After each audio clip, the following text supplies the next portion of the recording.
So, our today's topic is related to the new profit sharing ratio. So, in this topic, we have three parts, three situations, and today we will cover only the first situation, that is when new partner acquire his share from old partners in their old ratio.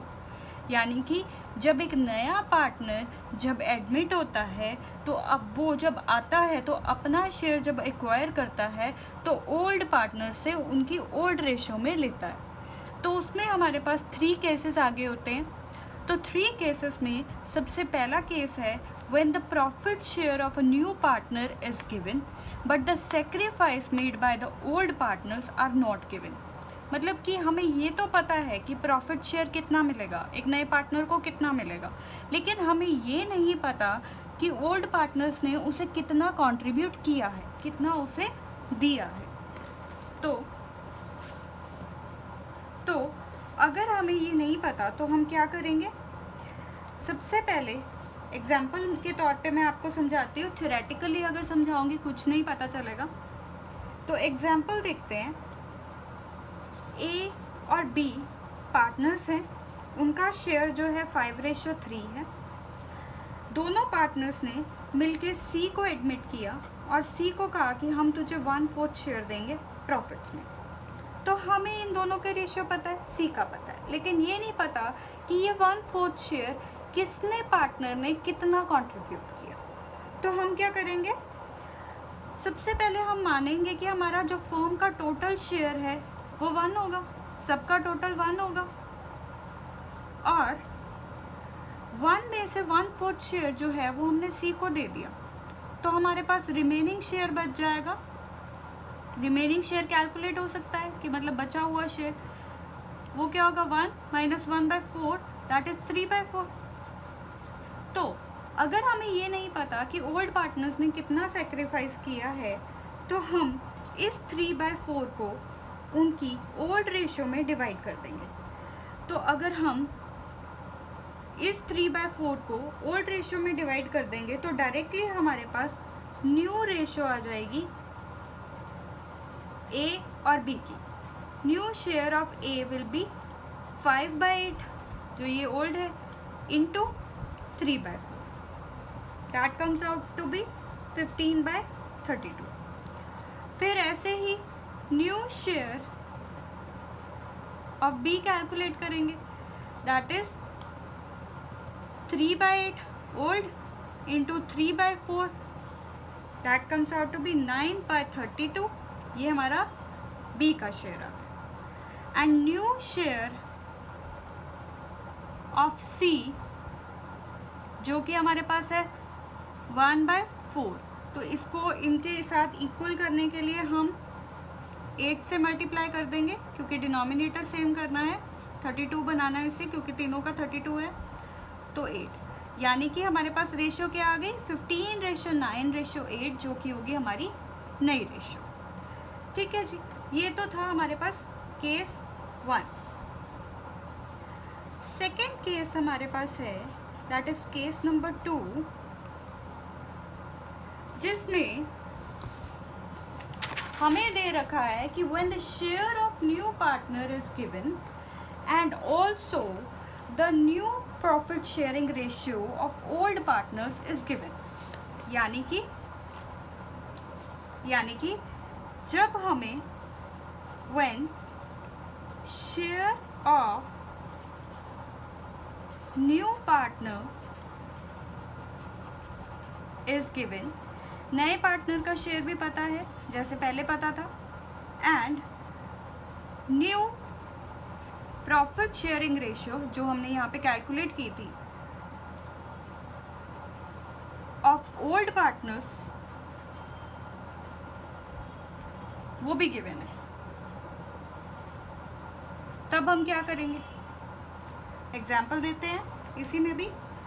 Example, ए और B partners हैं और इन्होंने decide किया सी को 1/4 share से लेके आएंगे, admit करेंगे। फिर ये कहते कि फ्यूचर में ए और बी फ्यूचर में 2:1 में डिस्ट्रीब्यूट करेंगे। इन फ्यूचर जो भी प्रॉफिट शेयरिंग रेशियो होगी वो 2:1 होगी। तो हमें कैलकुलेट करना है नया प्रॉफिट शेयरिंग रेशियो। तो हमें तो ये क्या बता रखा है, न्यू प्रॉफिट शेयरिंग रेशियो बता रखी है। तो हमने कैलकुलेट करना है न्यू प्रॉफिट शेयरिंग रेशियो। तो जी देखते हैं इसका मतलब क्या हुआ। सबसे पहले टोटल शेयर निकालेंगे जो कि 1 होता है। रिमेनिंग शेयर सेम जैसे हमने ऊपर निकाला था, remaining share 1 - 1/4 that equals to 3/4। फिर existing partner shares being calculated by dividing the remaining share in the future profit sharing ratio। तो इस B पार्ट और A पार्ट में डिफरेंस क्या है, इन्होंने बोला हमें दिया कि जो ये न्यू शेयर जब हम कैलकुलेट करेंगे तो उसकी जो रेशियो होगी वो 2:1 होगी। मतलब कि जैसे हमने पहले ओल्ड रेशियो में डिवाइड किया था, अब यहाँ पे 5/8 या 3/8 नहीं आएगा, तो यहाँ पे आएगा 2/3 एंड 1/3। तो फिर new share of A equals to 2/3 into 3/4, क्योंकि हमने रिमेनिंग शेयर देखना है।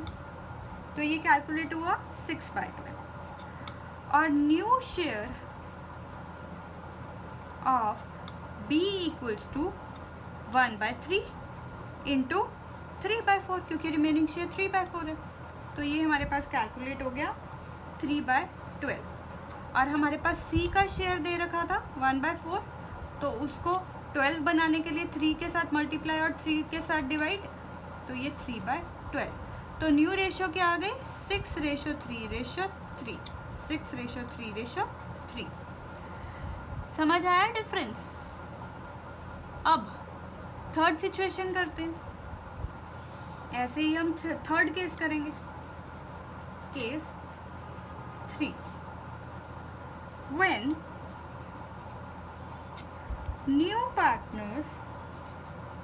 partner acquire his share from old partners equally। यानी कि उसने बता दिया कि जो वो शेयर लेके आया है, जो उसने एक्वायर किया इन पार्टनर से, वो इक्वली एक्वायर किए। तो एग्जाम्पल लेंगे। सपोज A और B पार्टनर्स है, इनकी रेशियो है 5:4। उन्होंने एडमिट किया C को as a partner for 1/10 share. और इसने बोला कि जब इसने ये 1/10 शेयर लिया तो जो ये कंट्रीब्यूशन 1/10 का है वो दोनों पार्टनर्स ने इक्वली किया। तो हमें new profit sharing ratio calculate करनी है। तो जी सबसे पहले हमारे पास है कि C का शेयर 1/10 है, और इन्होंने बोला है कि 1/10 का इक्वल शेयर दोनों पार्टनर्स ने कंट्रीब्यूट किया। तो हम कह सकते हैं A और B कंट्रीब्यूशन या सरेंडर मीन्स अपना शेयर दे दिया, surrendered share equal to 1/10 into 1/2, क्योंकि हाफ ले लिया उसने, हर दोनों पार्टनर्स ने इक्वली शेयर ले लिया, दोनों पार्टनर्स ने इक्वली शेयर इस C पार्टनर को दिया, तो ये निकल आया 1/20। तो हमारे पास न्यू शेयर निकल जाएगा। तो A का न्यू शेयर होगा, पहले उसका शेयर था 5/9, फिर उसने 1/20 सरेंडर कर दिया था C को, तो उसका शेयर बच गया 91/180। ठीक है। और ऐसे ही B का शेयर निकल आएगा, पहले था 4/90 माइनस 1/20, तो इसको कैलकुलेट किया तो ये निकल आया 70/180। और फिर C का शेयर निकल हमारे पास है 1/10, और उसको 180 बनाने के लिए 18 से मल्टीप्लाई एंड 18 से डिवाइड, तो ये हो गया 18/120। तो यानी कि अब न्यू शेयर क्या है, न्यू रेशियो क्या है हमारे पास, 91:70:80। ये हमारे पास नई रेशियो, यहाँ पे इसकी ये रेशियो थी और इसकी क्या थी, 15:9:8। तो ये हमारे पास सबसे पहली सिचुएशन है, जब एक नया पार्टनर्स जब ओल्ड पार्टनर से शेयर लेगा तो उनकी ओल्ड रेशियो मिलेगा।